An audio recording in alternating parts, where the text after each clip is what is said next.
अशहदु अल्ला इलाहा इल्लल्लाह इल्लल्लाह इल्लल्लाह अशहदु अल्ला इलाहा इल्लल्लाह। और आज उनको इस देश में रुकने की सजा दी जा रही है।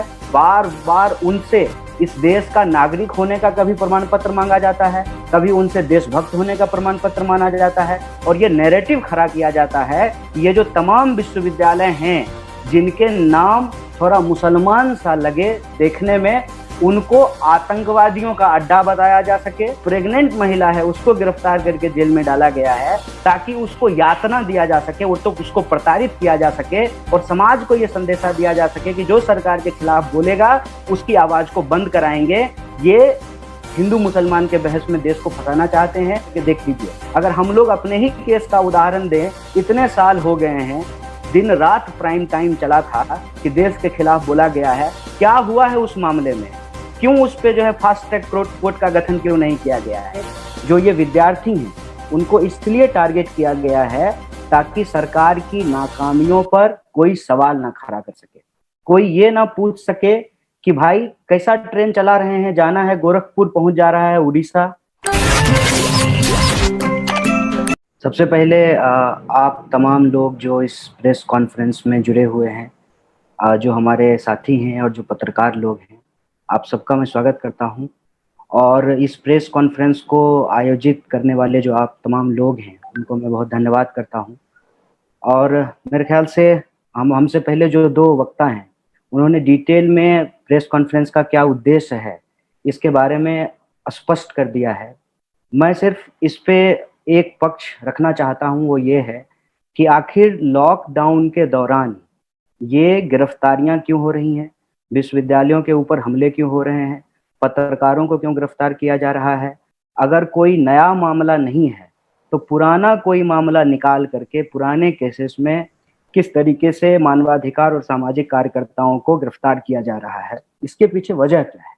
वजह बिल्कुल साफ है। आज जो बिहार की अखबार में खबर आई है, दो दर्दनाक घटना वहाँ हुई है। मोकामा में एक लड़की को जिंदा जला दिया गया है और बेगूसराय में एक मासूम के साथ उसके ही चाचा के द्वारा बलात्कार किया गया है। ये दो घटना का जिक्र मैं इसलिए कर रहा हूँ कि जो हीनियस क्राइम करने वाले लोग हैं, पुलिस इनके ऊपर गिरफ्तारियां नहीं कर रही है। ऑलरेडी जो लोग गिरफ्तार किए गए थे, जो अंडर ट्रायल थे, जो खूनी थे, जो मर्डरर थे, जिनके ऊपर डकैती का आरोप था, जिन्होंने भ्रष्टाचार किया है, इस देश की संपदा को लूटा है, उन तमाम लोगों को रिहा किया जा रहा है। लेकिन ये जो स्टूडेंट हैं उनको ऐसी क्या इमरजेंसी हो गई है कि उनको गिरफ्तार किया जा रहा है, जबकि देश की परिस्थिति ये है कि जो विद्यार्थी पढ़ रहे हैं उनको अपनी पढ़ाई की चिंता है, पढ़ाई खत्म करने के बाद नौकरी मिलेगी कि नहीं मिलेगी इसकी चिंता है।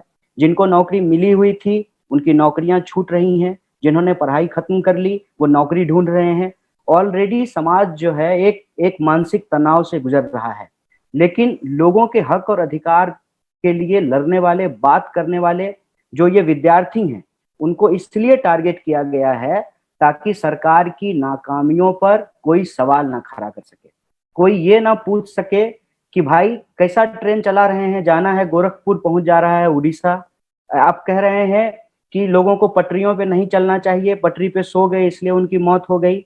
लेकिन जो ट्रेन से आ रहे थे, जिस ट्रेन को 24 घंटे में पहुंचना था, वो ट्रेन जो है 110 घंटे में पहुंची और उसमें 9 लोगों की मौत हो गई। इस पे कोई सवाल नहीं खड़ा कर सके, कोई ये ना सवाल खड़ा कर सके कि आज भोपाल में पीपीई किट पहनने के चलते 5 स्वास्थ्य कर्मी बेहोश हो गए, जिन स्वास्थ्य कर्मियों के लिए थाली बजाए थे तमाम लोग। ये जो बुनियादी सवाल हैं, इन सवालों पर देश का नजर ना हो। और ये विद्यार्थी जिनको गिरफ्तार किया गया है, ये साधारण विद्यार्थी नहीं है, ये सिर्फ अपनी पढ़ाई नहीं करते हैं, ये पढ़ाई के साथ साथ समाज के लिए जो जरूरी चीज है उनके ऊपर भी ये सवाल खड़ा करते हैं। एक एक करके लॉकडाउन की आड़ में, लॉकडाउन का फायदा उठा करके विद्यार्थियों को गिरफ्तार किया गया है।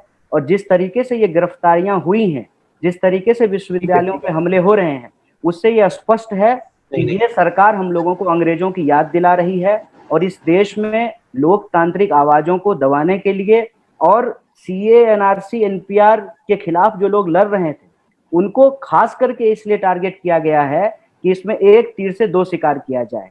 एक तो सीए, एनआरसी, एनपीआर के दौरान जो लोग एक्टिव थे उनसे बदला भी निकाला जा सके।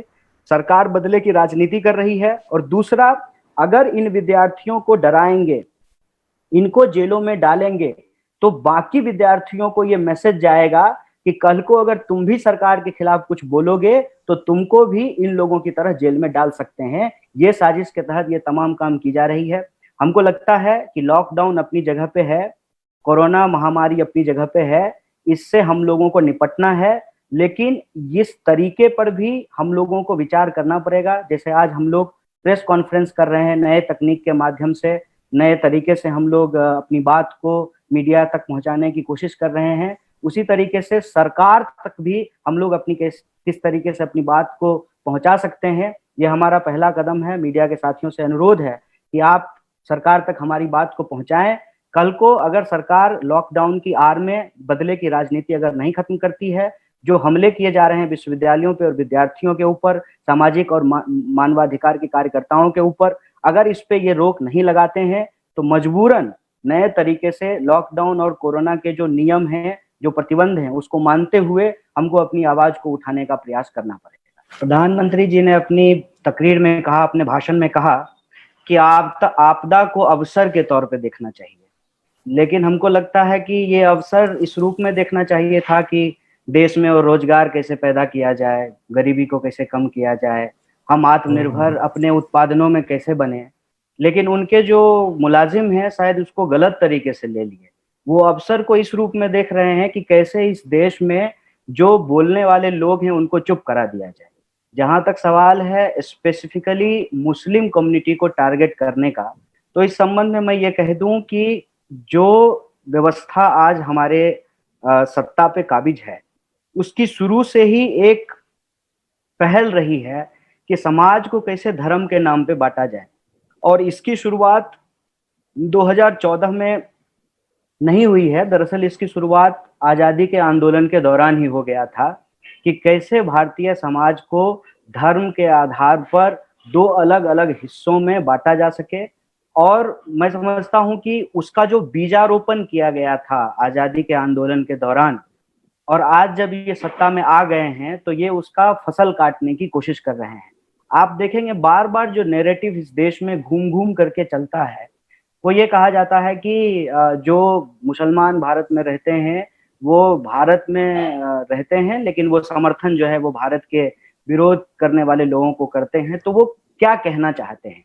वो दरअसल इस देश के भीतर ही एक इंटरनल एनिमी खड़ा करने की कोशिश करते हैं कि पाकिस्तान तो मान लीजिए बंटवारा होकर के भारत से अलग होकर के चला गया, लेकिन आपके मोहल्ले में, आपके टोले में कैसे एक पाकिस्तान खड़ा किया जाए, कैसे साथ में जो खेलने वाले लोग हैं, जो एक साथ ही क्रिकेट खेलते हैं, उनको आपस में कैसे बांट दिया जाए, एक साथ ही उनका व्यवसाय चलता है, उनकी दुकानें चलती हैं, उनको आपस में कैसे बांट दिया जाए।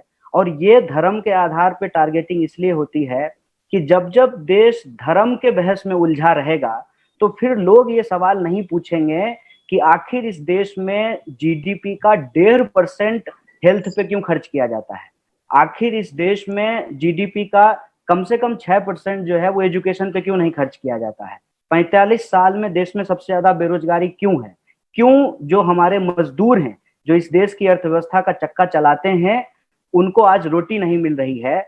उनको सपना दिखाया गया था कि भाई आपको बुलेट ट्रेन देंगे, और वो अच्छे दिन के वादे में वोट भी किए थे।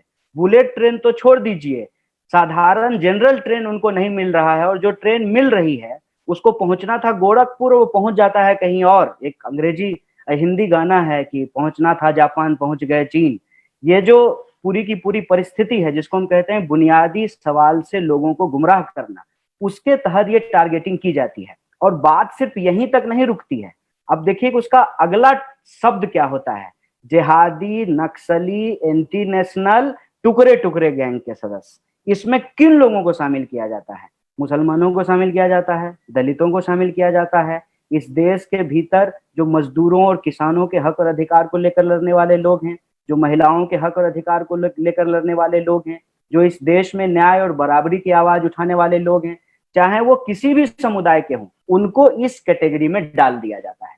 तो ये पूरा का पूरा एक नैरेटिव खड़ा किया गया है, भाई ये लोग प्रो मुस्लिम हैं, भाई ये लोग एंटी हिंदू हैं। इस तरीके का नैरेटिव इसलिए बनाया गया है कि जो चाल 1947 में भारत के विभाजन के दौरान रची गई थी, और मैं फिर से आपको याद दिला दूं और सब लोगों को ये नोट करना चाहिए कि भारत का जब विभाजन हुआ उसका समर्थन हिंदू महासभा भी कर रही थी और मुस्लिम लीग भी कर रहा था, और मुस्लिम लीग के जो समर्थन करने वाले लोग थे वो पाकिस्तान चले गए, जो गांधी को समर्थन करने वाले लोग थे, जो मौलाना अबुल कलाम आजाद को समर्थन करने वाले लोग थे, जो इस देश में कहते थे कि हम हिंदू हो या मुसलमान हो, सिख हो या ईसाई हो, हम सब हिंदुस्तानी हैं और मिल करके साथ रहेंगे, वो लोग यहाँ रुके थे और आज उनको इस देश में रुकने की सजा दी जा रही है। बार बार उनसे इस देश का नागरिक होने का कभी प्रमाण पत्र मांगा जाता है, कभी उनसे देशभक्त होने का प्रमाण पत्र माना जाता है, और ये नैरेटिव खड़ा किया जाता है कि ये जो तमाम विश्वविद्यालय हैं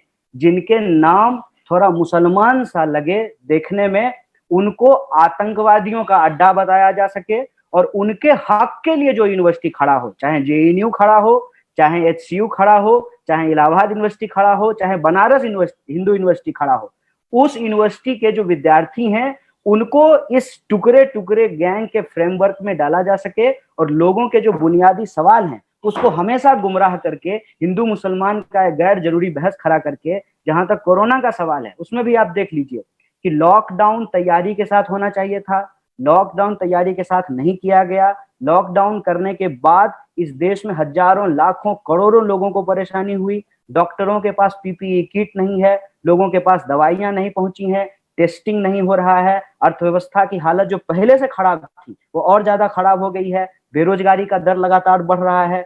जिनको जो पढ़ाई कर रहे थे तो उनको चिंता है कि पढ़ाई उनकी कैसे खत्म होगी, जो पढ़ाई खत्म कर लिए थे उनको चिंता है कि नौकरी कैसे मिलेगी, जिनको नौकरी मिल गई थी उनको चिंता है कि उनकी नौकरी कैसे बचेगी। इन तमाम सवालों को गुमराह करके ये हिंदू मुसलमान के बहस में देश को फंसाना चाहते हैं।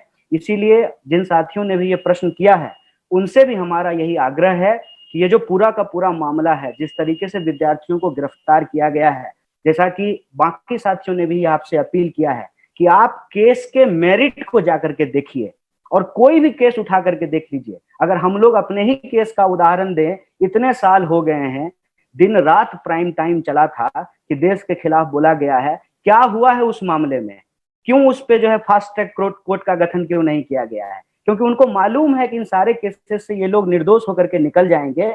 लेकिन ये जो पूरा का पूरा प्रोसेस है, आप सोचिए जिस लॉकडाउन के दौरान लोगों को खाना नहीं मिल रहा है, लोग अपना क्लास नहीं कर पा रहे हैं, पढ़ाई खत्म करने में उनको दिक्कत हो रही है, इस परिस्थिति में विद्यार्थियों को गिरफ्तार करके, जो प्रेग्नेंट महिला है उसको गिरफ्तार करके जेल में डाला गया है ताकि उसको यातना दिया जा सके और तो उसको प्रताड़ित किया जा सके, और समाज को यह संदेशा दिया जा सके कि जो सरकार के खिलाफ बोलेगा उसकी आवाज को बंद कराएंगे। तो आप मीडिया साथियों से हमारा अपील है कि आप हमारी आवाज सरकार तक पहुंचाइए कि सरकार से हम सीधा सीधा मांग करते हैं। पहली बात ये कि ये जो बदले की राजनीति है सरकार बंद करे, जिन लोगों को भी गिरफ्तार किया गया है सारे पॉलिटिकल प्रिजनर्स को बिना शर्त रिहा किया जाए, और तीसरी बात, दुनिया कोरोना से लड़ रही है, आप भी कोरोना से लड़ने पे अपना ध्यान फोकस कीजिए। एक कहावत है, खिसियानी बिल्ली खंभा नोचे, खिसियानी भाजपा विद्यार्थी नोचे। तो ये विद्यार्थियों को और विश्वविद्यालयों को नोचना बंद कीजिए, ये सीधा मांग है हमारा सरकार। तो उम्मीद करता हूँ कि आपको हमारा ये वीडियो पसंद आया होगा। तो फिर देर किस बात की, हमारा चैनल सब्सक्राइब करो, बेल आइकन प्रेस करो ताकि आपको नई नई वीडियो की नोटिफिकेशन मिलती रहे। जज़ाकल्लाहु खैर।